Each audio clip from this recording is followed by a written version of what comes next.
activates the sodium-potassium pumps, and the heart just have very few of those. So it's going to pump that potassium into non-cardiac cells. Okay? It's not going to hurt the liver or the intestinal tract or whatever to have a little more potassium in it. So that's going to actually lower that blood potassium. Okay? All clear on that? Okay. Well, as far as cats are concerned, your biochemical findings again: hyponatremia, hyperkalemia, hypochloremia, azotemia, hyperphosphatemia. Why hyperphosphatemia?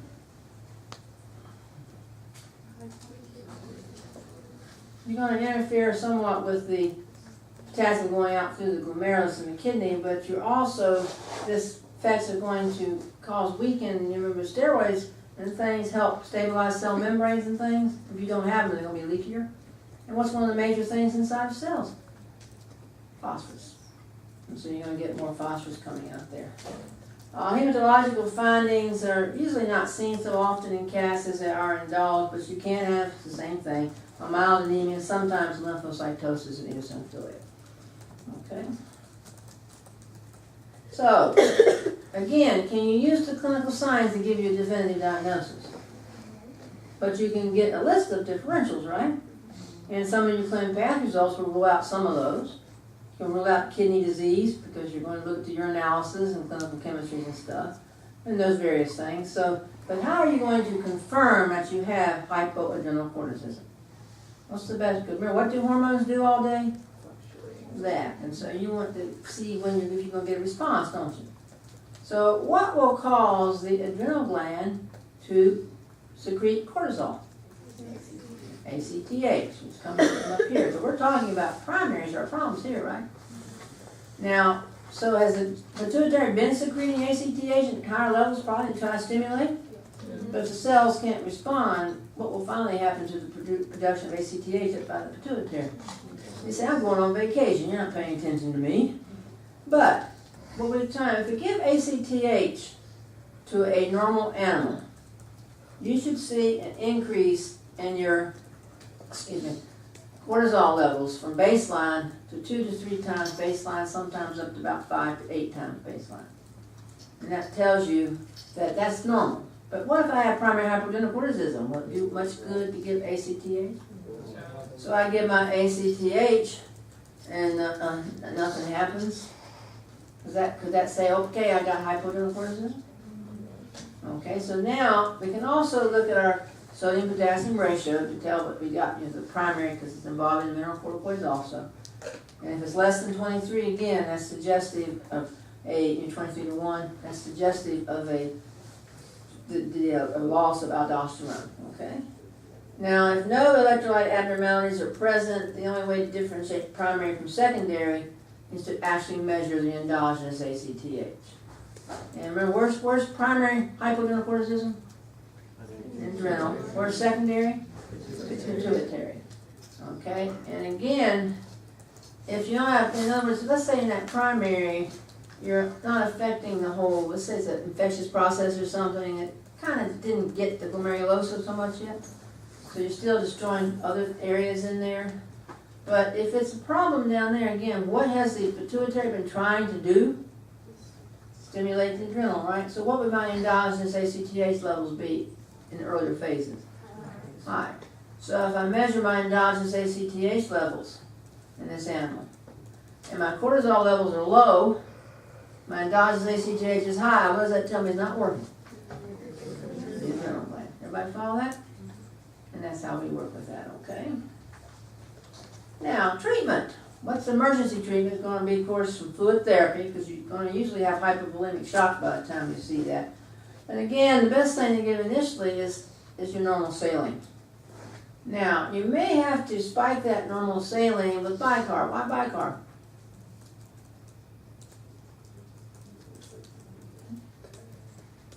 This animal has severe hyperkalemia, right?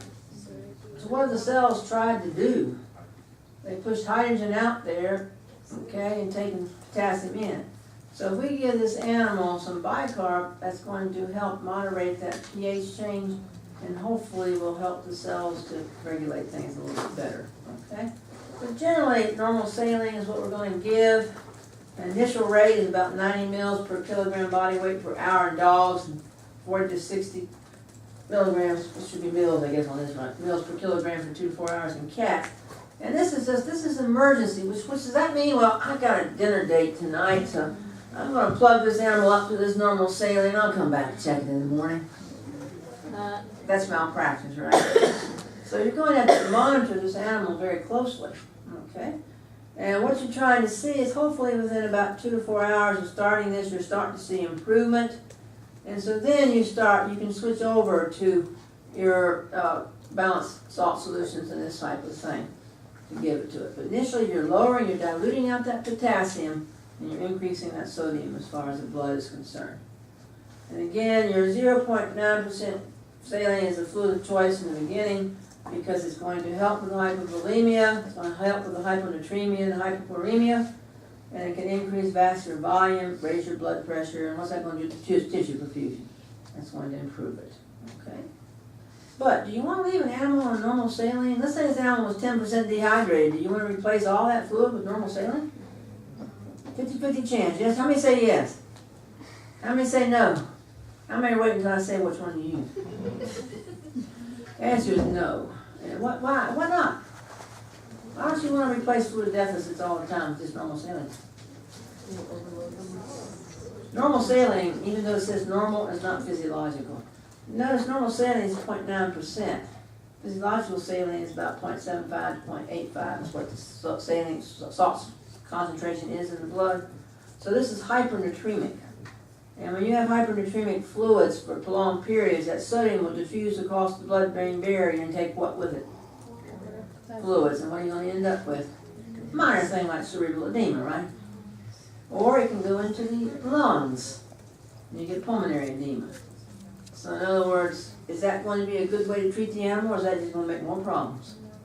So what you do with your saline solution, you give it until you see improvement, and then you switch over to the fluids, okay? All right.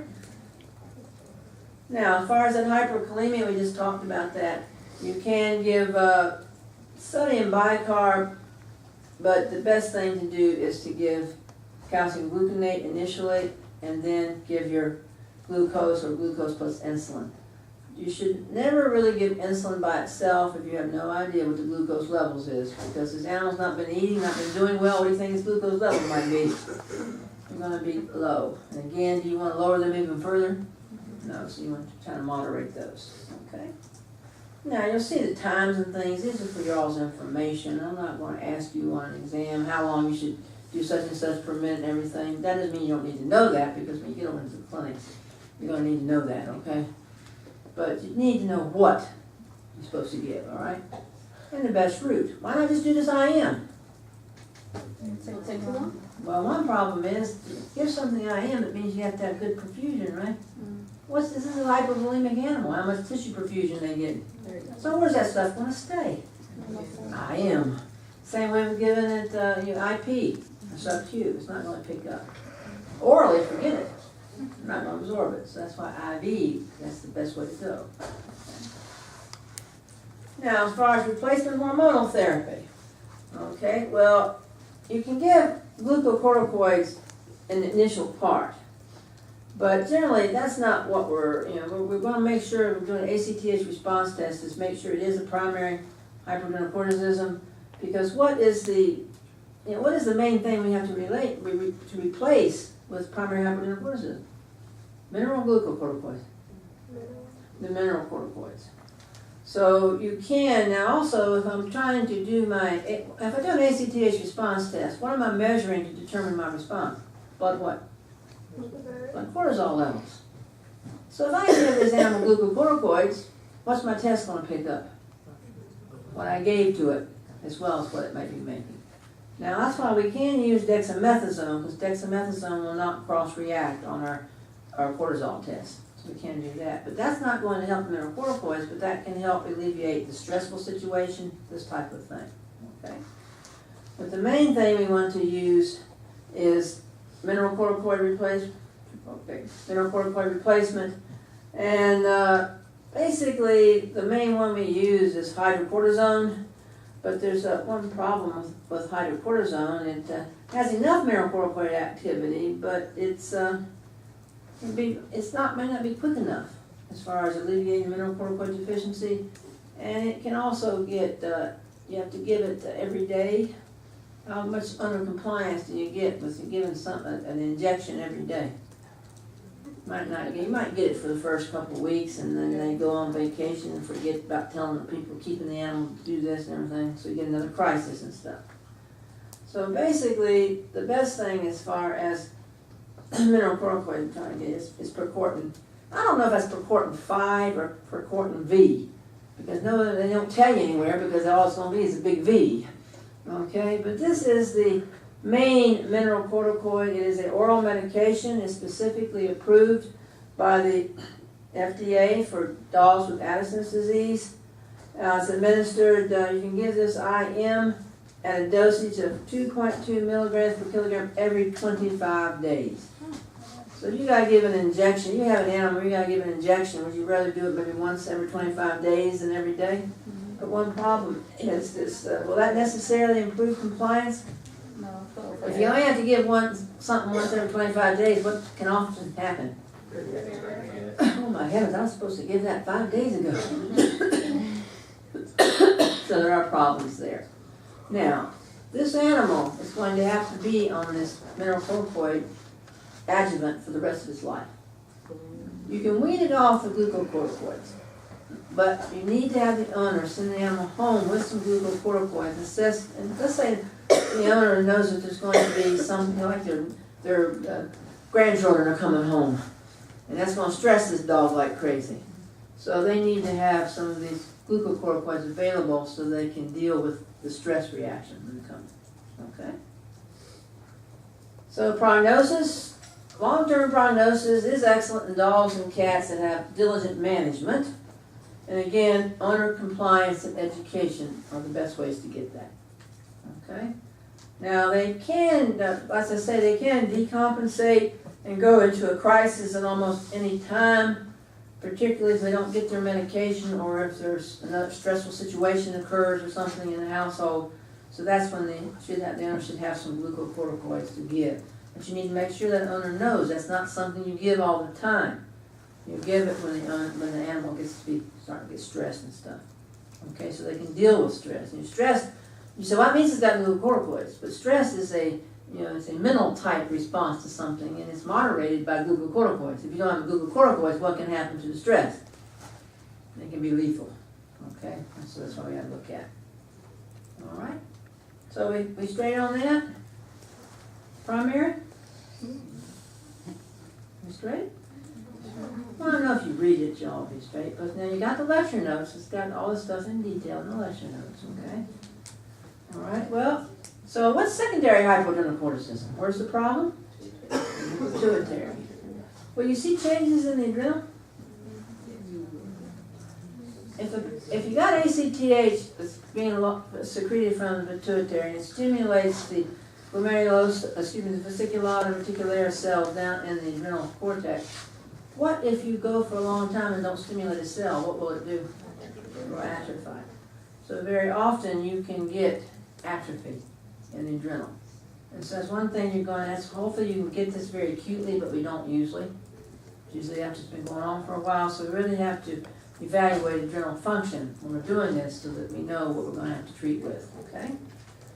Mm-hmm. I know at one point you mentioned like if there was complete loss of ACTH that the basal secretion can be like 10%.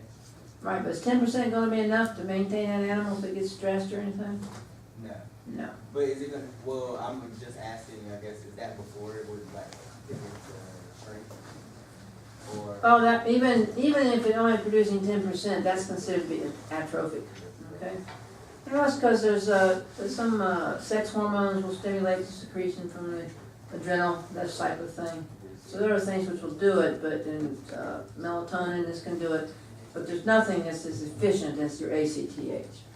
So in other words, you have a very, it's below baseline level actually. And that's like, you have to pass a course, you got to have a 70 to get a C, right? That's like having a 10. That's not going to do it, is it? Okay, so that's what we have to look at, but I mean, you know I'm not gonna do that, I'm not worried about showing that, okay? Okay? So secondary is when we have reduced pituitary secretion of ACTH. And so, is that going to affect mineralocorticoids much? Very negligible effect upon that. So it usually doesn't bother the glomerulosis. So mineralocorticoids are usually all right. So from that, how do you think would be one way we could very quickly determine if we have primary or secondary hypoadrenocorticism? Look at what in the blood? No, you look at your electrolytes. That's a normal scan, right? If your electrolytes aren't, you don't have hyponatremia, hyperkalemia, and all that, that tells you it's most likely secondary causing the problems. Okay. Now, adrenal insufficiency can occur secondary to exogenous administration of corticosteroids, because what do cortisol do to ACTH secretion? Increase. It's going to decrease it. That's negative feedback, right? So if I got an animal that's on, anyway, oh, that animal itch, what am I going to give it? Steroids. Or that animal didn't look like it's feeling well, what am I going to give it? Water. And hopefully. But if that animal's on steroids for a prolonged period of time, what's going to happen to the pituitary, the corticotropes up there in the pituitary? They're going to atrophy. Okay? So as far as secondary hypoadrenocorticism, it can be a primary problem that occurred in the pituitary. That's still secondary hypoadrenocorticism because we're talking about the adrenal function. Or it could be from iatrogenic Cushing's, which is endogenous administration, as far as exogenous administration of steroids. Okay? Now, what's tertiary going to be? That's the hypothalamus. That's where you have reduced CRH secretion, and that very low incidence rate. Usually, if you got something that's going to cause that, you've wiped out the hypothalamus, and so how long are you going to live to show much clinical signs? Not very long. Okay. Well, as far as the etiology, it's most commonly associated again with exogenous steroid usage, particularly in dogs. Used to not be as big a problem in cats because we didn't use steroids as much, but guess what we're using too much in cats now? They're steroids. What about humans? Steroids. Okay, so it can also develop in the adult following destruction of the pituitary gland by any inflammatory process, traumatic, vascular, neoplastic disorders. The neoplastic disorders are by far the most common cause of problems. It can be lymphosarcoma or other types of neoplasms involving other cells in the pituitary that crowd out the normal cells that we're looking at. It can also be associated with overdoses of drugs. In other words, one of the treatments for hypoadrenocorticism is to give a drug, an OPDDT, lysotrin, lidocaine is another name for that. And what they do is that they basically inhibit, or they destroy adrenal glands, so you have less, adrenal cells being functional. So what's that going to do to cortisol levels? It's going to decrease. So what's that going to do to stimulation of the pituitary? Decrease. So what's going to happen to the pituitary? Atrophy. Okay, so you see how it's all related like that. And basically, the reason, why would we want to kill the adrenal gland if we have hypoadrenocorticism? Well, what's the best way? Is it easier to treat decreased hormone or increased hormone? You can do supplements with decreased hormone, right? But you can also have a bunch of secondary problems. So you really don't want to deal with both if you can help it, okay? As far as secondary hypoadrenocorticism, it is compared to primary, it's rare. Primary is more common as far as hypoadrenocorticism is concerned. It's the other way around when we talk about hypoadrenocorticism. Okay? As far as the clinical signs, they're going to be, as I say, related to glucocorticoid deficiency. Usually your mineralocorticoids are fine. Now, in iatrogenic, what's iatrogenic mean? Eucons. We don't do things like that, do we? We're never going to see that, are we? But the iatrogenic Cushing's, now what's Cushing's mean? Cushing's syndrome means anything which causes an increase in glucocorticoid levels in the blood. Okay? Whereas Cushing's disease, it is a pituitary problem. Okay? So if we look at that, you're going to see clinical signs of depression, weakness, anorexia, vomiting, lethargy, diarrhea, weight loss. And as I do not recommend this as a dietary situation. You don't want to do that, okay? And one of the things is glucocorticoids, they're horrible. But glucocorticoids help regulate normal metabolism and this type of thing. So if you lose them, you get all kinds of problems with it. Okay? As far as laboratory findings, they will be variable as far as hematology is concerned, but generally we usually have a relative lymphocytosis and eosinophilia, which again is, tells you that I've got something wrong with my glucocorticoids in there. If dehydration is present because it's going to cause PUPD also, then you're going to get elevated PCV, hemoglobin, red blood cell counts because it's all relative increases. Okay. As far as blood biochemical changes, basically you're going to get a prerenal azotemia again, so BUN creatinine are going to be elevated. You can sometimes see hypoglycemia, and sometimes that hypoglycemia can be bad enough that it causes seizures. Okay. The serum potassium, sodium potassium ratio is usually above 27:1 because they're not affecting the mineralocorticoids to the degree you do with primary hypoadrenocorticism. Diagnostic test, again, the ACTH stimulation test. Most dolls and cats with secondary hypoadrenocorticism, this includes the Cushing syndrome. You will have a low basal plasma cortisol concentration, right? And if I give ACTH, well, see much of responsive this has been going on for any amount of time?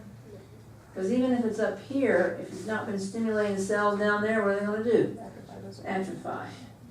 So basically with your ACT stimulation test, that is to diagnose hypoadrenocorticism of any type, primary or secondary. Okay.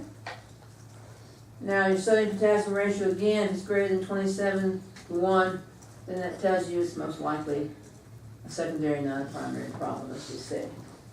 Now, what will your endogenous ACTH levels be in this animal?